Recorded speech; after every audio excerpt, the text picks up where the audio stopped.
Hello and welcome to the channel, good people. My name is Tiffany. I am a certified professional life coach, and today we're going to be talking about the 4 phases of the narcissistic abuse cycle, why they leave and then come back. So please stay tuned. Remember to like, comment, and subscribe if this video helped you in any way, shape, or form.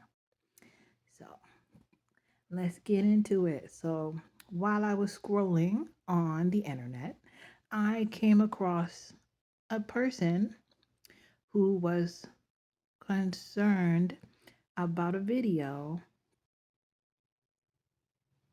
and the people inside the video. The people inside the video were asking, uh, who do I believe? My girlfriend leaves me, then comes back, and she says she loves me. What do I do? And that is the entire toxic cycle in one sentence. My girlfriend leaves me and then she comes back. What do I do? Okay, it's called a relationship, toxic relationship abuse cycle. So, my girlfriend, first of all, is a girlfriend or a boyfriend. Narcissist can be male or female. It doesn't depend on gender. It depends on the inner person and how they behave, and that has no gender. So, the first part of the narcissistic abuse cycle is called love bombing. During the love bombing phase, they're going to have constant showering of attention from him or her. They're going to be a constant presence with you. They're going to be calling you. They're going to be on the telephone calling. They're going to be in person calling at your door, knocking on your door, knocking on your windows.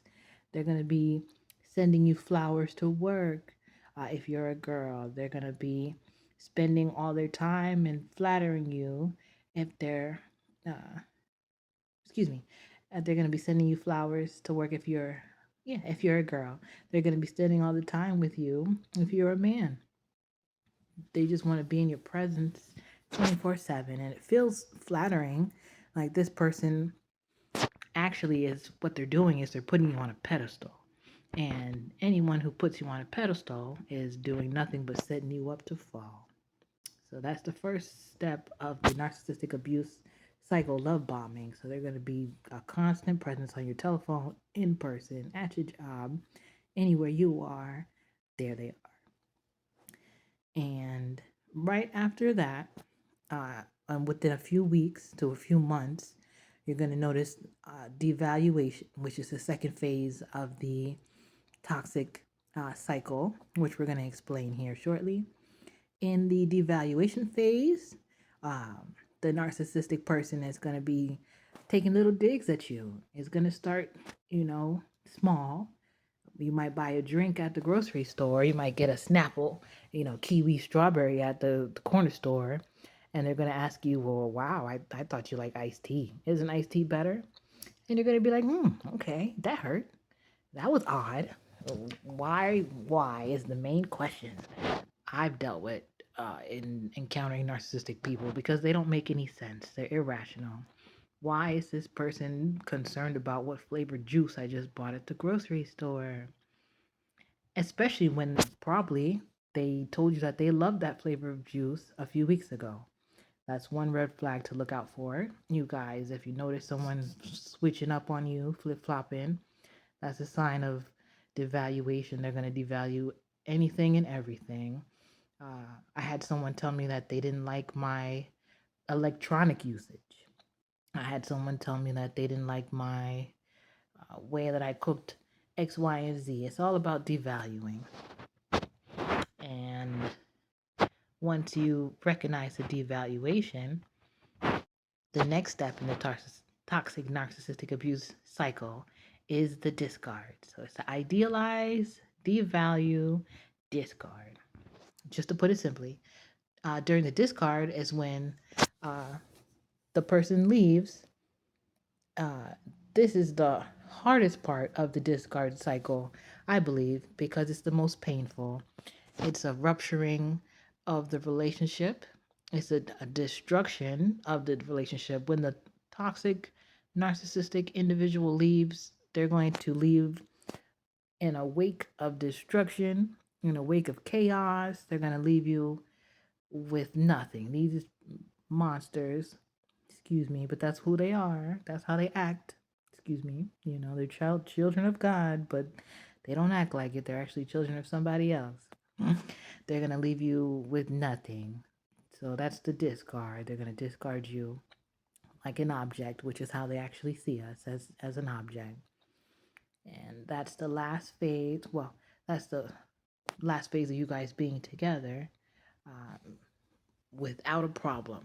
I notice a lot of nobody really talks about that, but like the discard is really painful because when they leave you, they ruin the picture of you, the picture of them that we, the survivors, had in our head of this person. We idealized them too in the beginning. They were so beautiful, they were so handsome. This is the perfect person for me. And you go through the idealize, the devalue, and then they discarded us in the most disgusting way, using the most disgusting words. They will triangulate you with the kitchen sink. Uh, if you don't know what triangulation means, I'm going to make another video here shortly about triangulation. It's basically pitting you against something or someone else. That's what they do in the devalue. And then if we didn't run away, if we're still confused and reeling and hurting, which we are during the discard phase, then comes the last phase of the cycle of abuse, and that's going to be the apologies and the excuses. This person's going to come back. They're going to come back again with the same tired flowers that they sent you in the beginning of the idealization phase. They're going to come back, wearing your favorite perfume and your favorite outfit. They're going to invite you over. They're going to say sorry, promises of, you're the best thing that ever happened to me. Nobody's ever loved you the way I loved you, the way you loved me. It's all manipulation. It's all game, family. And your girl doesn't want us. We not out here to be game.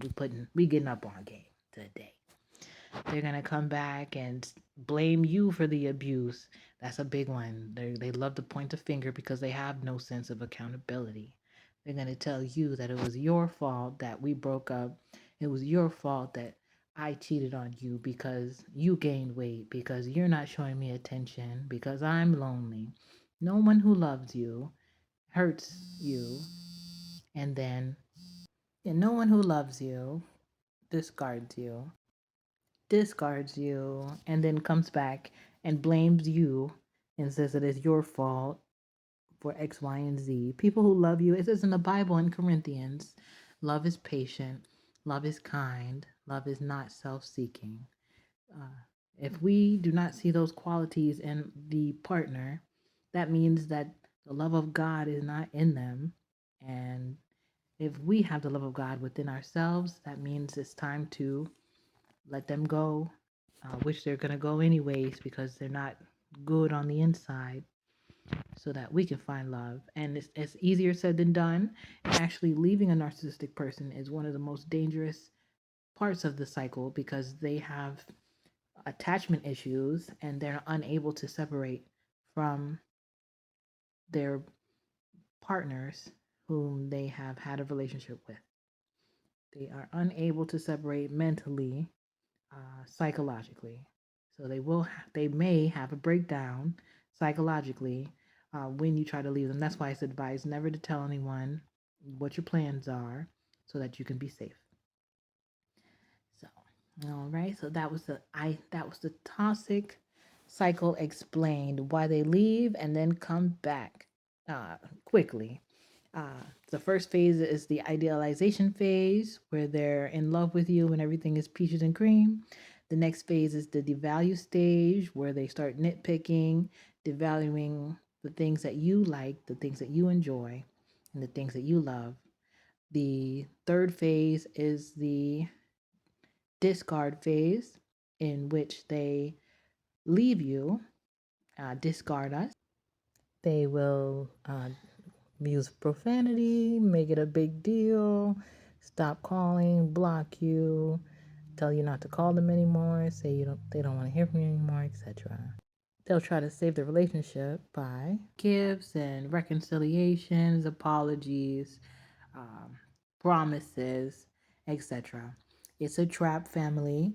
Um, to answer my boy or girl in the comment section why they leave and then come back, that's the toxic cycle explained.